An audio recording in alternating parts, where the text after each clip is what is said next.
everyone, welcome back to my channel. This is Coffee with Katie. I have my coffee is my love language mug.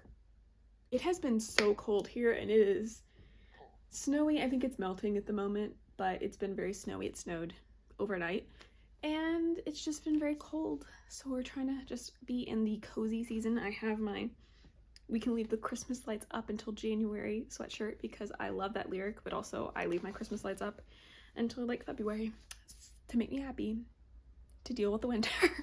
Today's video is going to be the best books that I read in 2024. You probably have an inkling of what those books are if you've been following my channel last year, but I love doing best and worst every year to just kind of reflect on the books that I read that didn't work out and that did work out and just kind of, reminisce. We're going to be talking about 10 books and then a couple honorable mentions.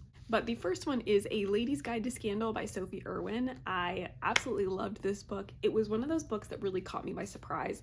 I had read A Lady's Guide to Fortune Hunting by the same author, and it's the same series, but it's not following the same characters.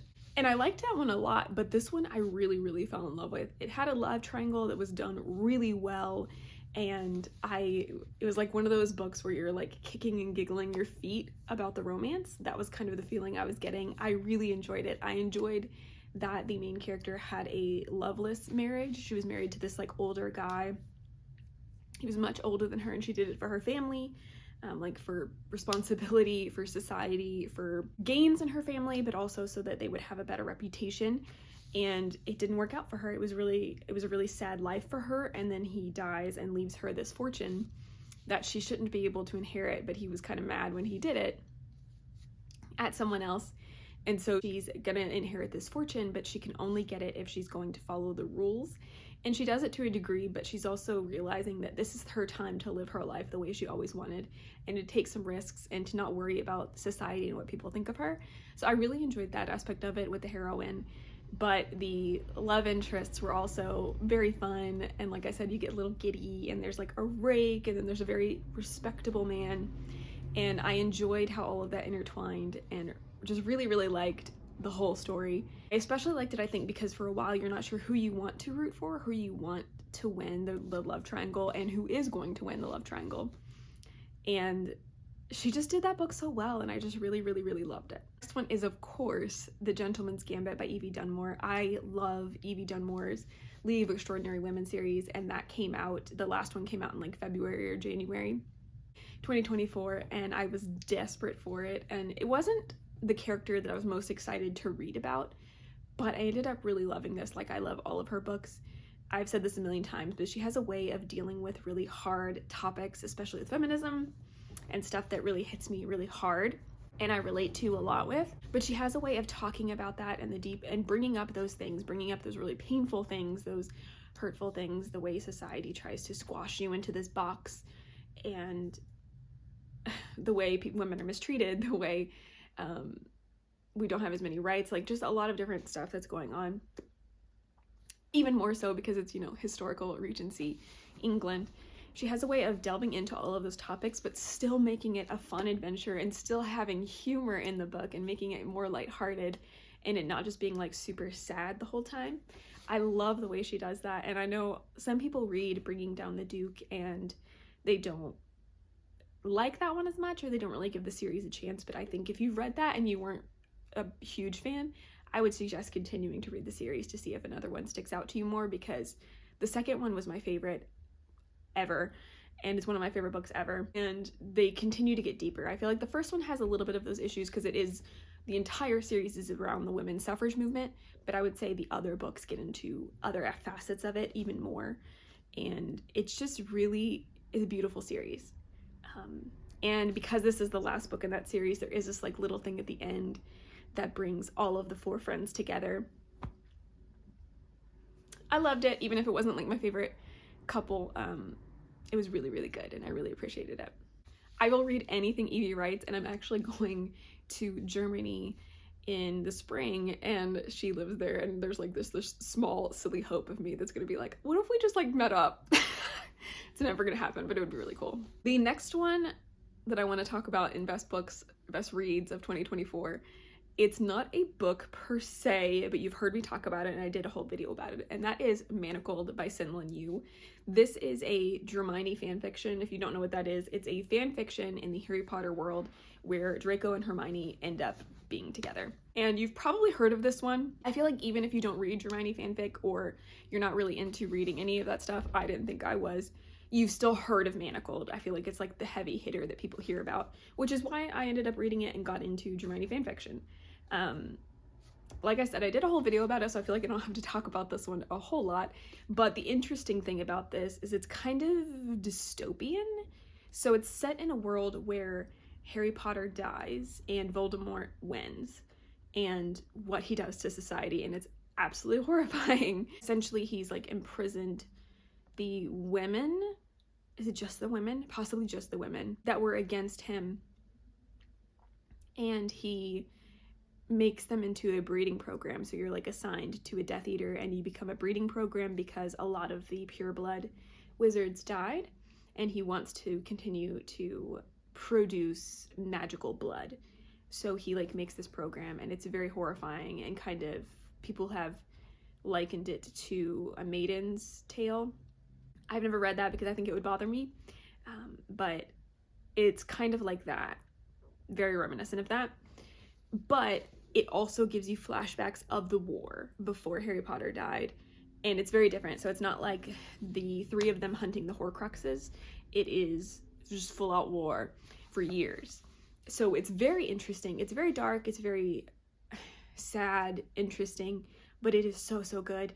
When I was first reading it, I was like, I don't know if I can do this. I don't understand the hype of this. Why do people like this? But then it got to some of the flashbacks, and I got it. And I was engrossed. It wrecked me. It put me in the biggest reading slump. Like I'll never be the same. The reading experience of that is like one of those ones that doesn't come around all the time, and you're just in it. You never want it to end, but you also want to find out what happens. When you do get to the end, you're in a huge reading slump and nothing compares and nothing matters anymore. It was that kind of a read for me, and I'm very excited. I'll talk about this in my anticipated releases, but I'm very excited about her turning this story into a published work that's not in the Harry Potter universe, obviously, but it's basically the same story. So I'm very excited to read that. But I loved this. This is what propelled my obsession / journey into the Hermione fanfiction situation. And it was so good. Dark, but good.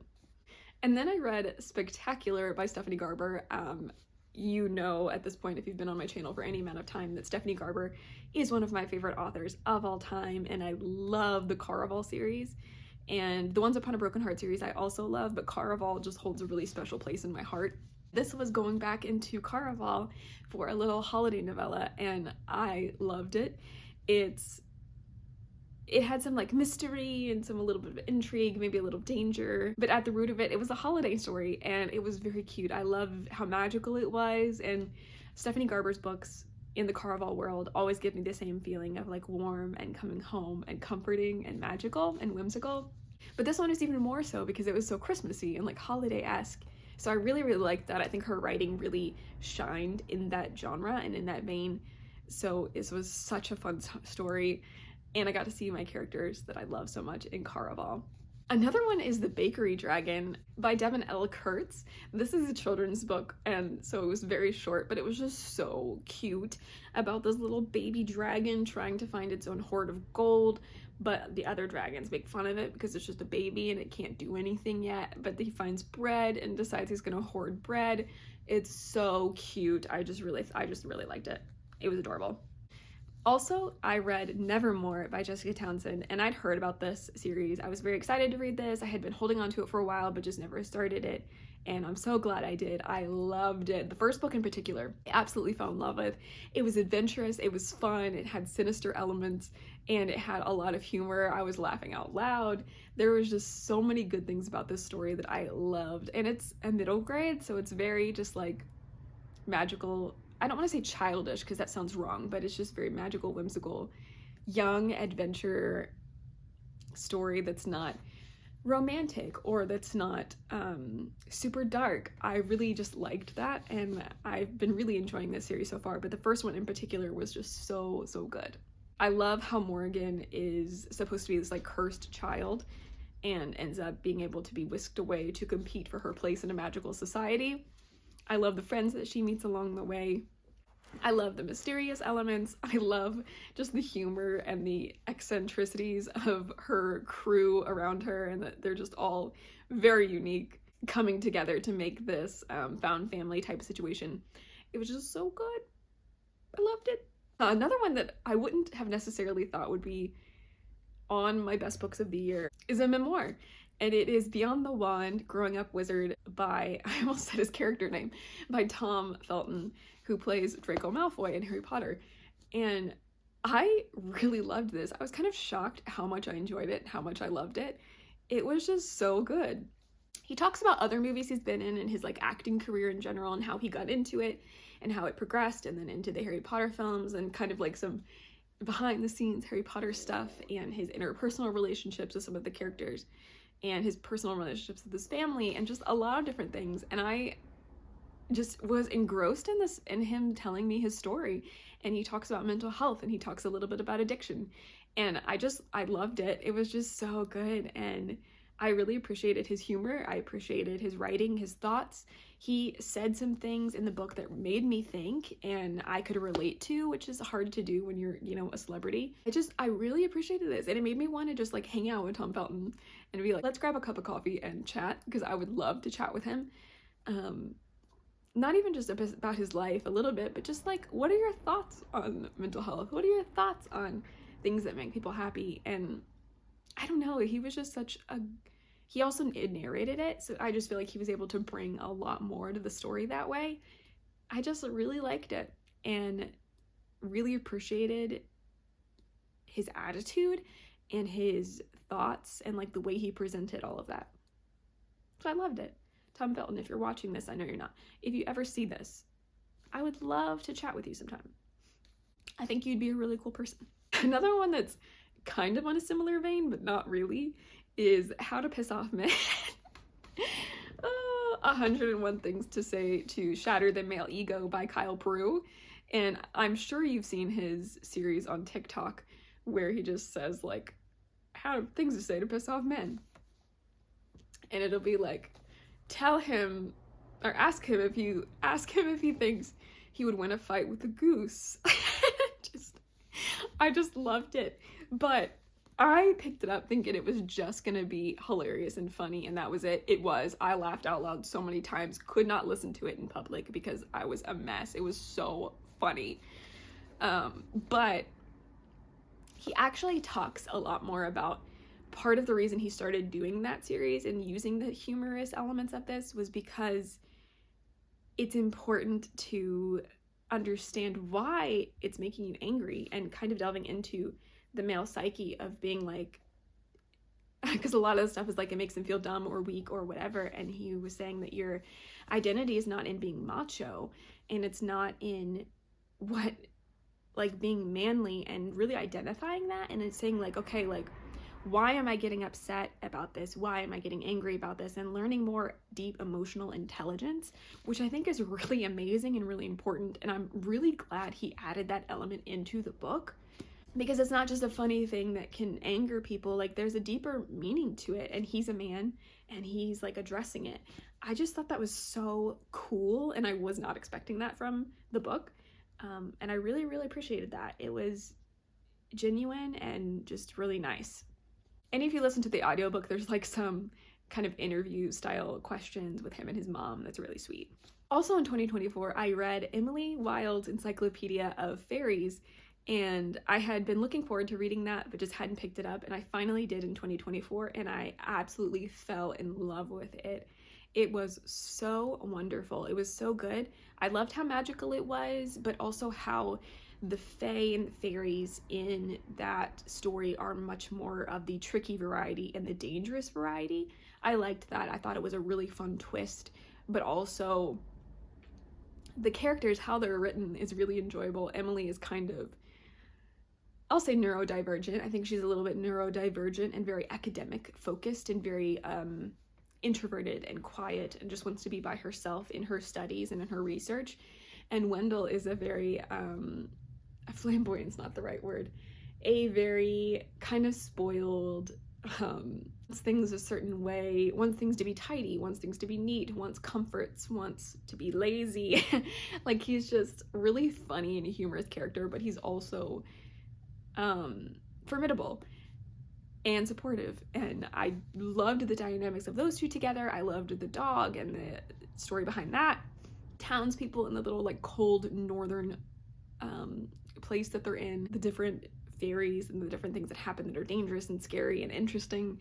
It was just such a good time, and I read the second book, also loved that, but we're not talking about that one right now. But I really fell in love with this. So I think if you've been dragging your feet on any of these, but especially that one, give it a shot. Towards the end of the year, I read Welcome to Fae Cafe by Jennifer Crope. This is book 1 in the High Court of the Coffee Bean series, and it was so good. This is another one that I wasn't necessarily kicking my feet and giggling, but I was close. And this one was just so unique, I think. So in this world, there's a girl who accidentally breaks fairy law, and in doing so, they send this prince and his band of assassins to kill her.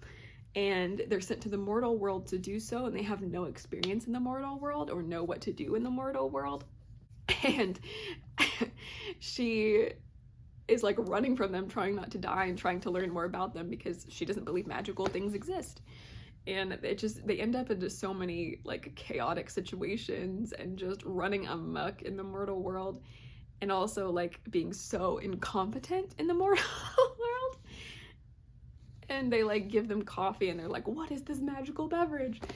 Oh, I love it so much. She finds this way to like use some of the magic to her advantage and thwart them, and it's just like a lot of back and forth stuff, but it is laugh out loud funny.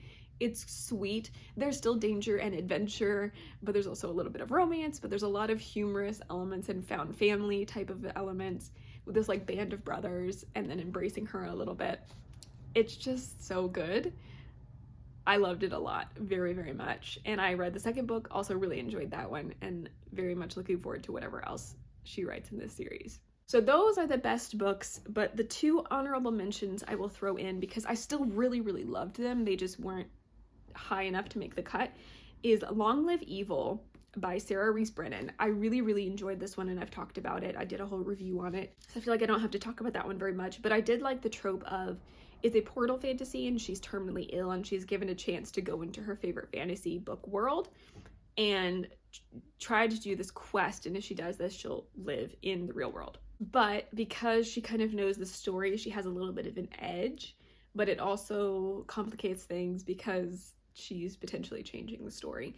I really enjoyed it. She goes into the book as the person she would relate to the most that they think she would, and it is the villainess that is supposed to die. I really, really liked this. I'm very much looking forward to continuing. The other one is The Tainted Cup by Robert Jackson Bennett. I loved this book as well. It's a Sherlock Holmes kind of twist story where the female is Sherlock, and this character that you're following is kind of like the Watson character, and he has a special ability where he can remember everything, like the words, the tone they're spoken in, the photographic memory, like everything, and he can use like scent to trigger those memories. It's really cool. But they're both investigating this thing that has happened where it seems as if a tree in fact has spontaneously erupted from this man, killing him instantly, and they think that there is sinister elements at plot and that this wasn't an accident, it was actually murder. And a lot of other magical things come into play with trying to figure out what's going on, and this is the first book in the Blood of the Leviathan series, and it was very good. This was my first Robert Jackson Bennett book, and I loved it, and looking forward to continuing. Those were the best books that I read in 2024, as well as the honorable mentions. I would love to know what's the best book or books you read in 2024. Please leave them a comment down below, or leave me a book stack emoji if you got this far. But for now, that is it for today's video. Please like this video if you liked it, subscribe if you want to, and I will see you next time. Stay safe and caffeinated. Bye.